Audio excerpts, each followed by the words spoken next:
Bien, estamos platicando con Carlos y también con Mélida, ¿verdad? Mélida, acerca de la pérdida de Alexander, pero sobre todo de la forma tan poco, ¿cómo podemos decir?, humana que les dieron el mensaje, independientemente del día en que les dieron la noticia de que él había fallecido.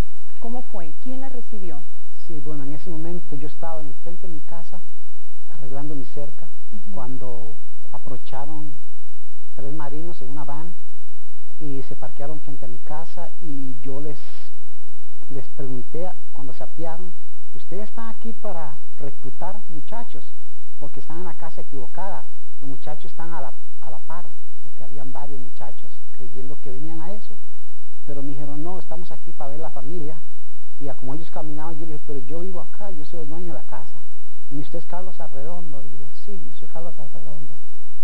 Y ahí el encargado me dio la mala noticia de que lo sentía mucho, que mi hijo había muerto en combate. Y ahí fue una experiencia bien drástica, la cual la recibí bien fuerte, pero que no tomé ninguna represalia con ellos. ¿No le gustó la forma? ¿No le gustó la manera? Nunca entraron a la casa, le dijeron esto en el césped de enfrente de la casa.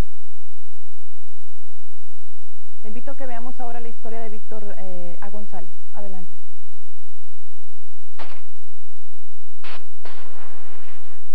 La posguerra en Irak durante el 2003 y el 2004 ha sido cruel y despiadada por ambos frentes. El mundo ha conocido tanto las imágenes de tortura, humillación y violencia en contra de los prisioneros de guerra iraquíes por las fuerzas militares estadounidenses, así como las imágenes de secuestros, decapitaciones y ejecuciones de militares o civiles de diferentes nacionalidades en manos de grupos extremistas. Después de la caída de Bagdad, la capital de Irak, en mayo del 2003, la conquista de otros frentes de guerra o ciudades estratégicas ha sido cada vez más sangrientas. A pesar que Irak cuenta con un gobierno civil en transición en espera de elecciones democráticas para el 30 de enero, los combates continúan como una guerra de guerrillas. Según datos oficiales del Pentágono, 138.000 militares se mantienen activos en Irak. De esta cifra, cerca de 17.000 son de origen o descendencia latinoamericana, nacidos en Estados Unidos. Como fue el caso de Lance Corporal, Víctor A. González, de 19 años de edad. A pesar que los padres de Víctor A. González son de origen mexicano, él se sentía orgulloso de haber nacido en Salinas, California, y de ser estadounidense. Se enlistó en los Marines cuando tenía 17 años y anhelaba ser uno de ellos. Creía en Estados Unidos, en las palabras del presidente George W. Bush, y estaba dispuesto a defender a su patria.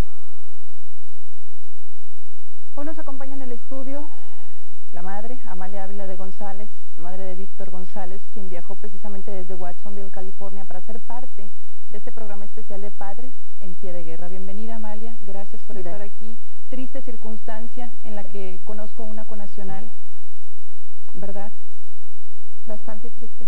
Y muy reciente la pérdida, además. Hace 2 meses, exactamente. ¿Cuál fue el máximo anhelo de su hijo al enlistarse en los Marines? Ser uno de ellos. Portar ese uniforme y todo el tiempo hablaba de defender a su patria. Una muerte o una noticia anunciada de la manera tan hosca, tan poco humana como se la dieron a Carlos, ya es mala. El mal día, mal momento, mal lugar, todo fue malo. Lo importante y lo más importante fue la pérdida, sin duda. Pero Amalia recibió algo peor todavía, muchísimo peor. ¿Nos puede platicar cómo es que le entregaron los restos de su hijo, Amalia? Mi hijo llegó como cualquier maleta llega al aeropuerto. Fuimos por él. Mi hijo era un Marine, era un militar. Y no merecía haber llegado de esa manera. ¿A usted le dan la noticia cómo?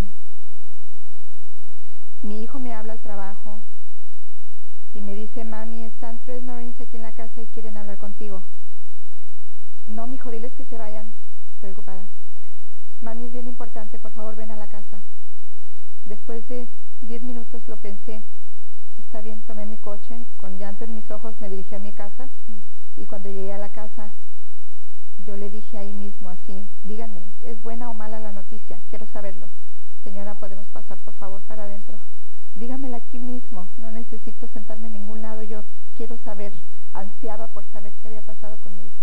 Nos sentamos, uno de ellos me tomó la mano y me dijo, Victor was killed this morning in Iraq. No puedo olvidar esas palabras. Nunca se me van a borrar de mi mente. Me dijeron, tienes que firmar papeles para poder traerte a tu hijo. O lo que haya quedado. ¿Cómo lo que haya quedado? No me importa. Con esas palabras, sí. Amalia, lo que haya quedado. Sí. No me importa, le dije, a mi hijo lo quiero como quiera que esté. Destrozado, quemado, en pedazos, como quiera que sea, y lo quiero en su cofre abierto. Mi hijo llegó bien guapo, con su uniforme de Marine, sus medallas, y les puedo decir que venía con la sonrisa en los labios, triunfante de haber ganado en la gloria de esta guerra.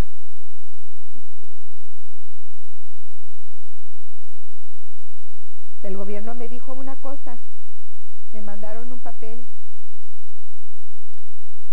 diciéndome que mi hijo había muerto por explosiones severas en el pecho y en el estómago, que fue todo lo contrario. A mi hijo lo mató una bomba que fue expulsada con una bazuca y todas sus heridas fueron en la espalda, donde no tienen protección. ¿Cómo sabe que no tienen protección? Porque solamente traen su chaleco. ¿Él se lo platicó? ¿Alguien se lo dijo? Chris, el soldado que vio morir a mi hijo, él me platicó, dice, quizás si él hubiera tenido más protección abajo de la cintura, él no hubiera muerto. Es decir, falta equipo de protección inclusive cuando están en el campo de batalla. Sí, yo sí lo considero. ¿Usted recibió el cuerpo de su hijo, y perdón por recordarlo, voy a tomar un pañuelo porque ya me estoy poniendo mal también, de una manera bastante grotesca, diría yo? Sí. Fuimos a recogerlo al aeropuerto y cuando abrieron la cortina, cuando abrieron el cajón donde vienen todas las maletas, ahí estaba su féretro, tenía su bandera encima. Ansiaba verlo porque dentro de mí guardaba la esperanza de que hubiera sido una equivocación. Pero no lo fue. Era la realidad, mi hijo estaba ahí y era él. ¿Por qué en las bandas de donde corren las maletas en el aeropuerto, esa es la manera usual en cómo entregan un cadáver? No. ¿Hay algún tipo de discriminación o escogen carne de cañón, como decimos los mexicanos? Después de la pausa comercial, por favor. Vamos a la pausa y regresamos con Padres en Pie de Guerra.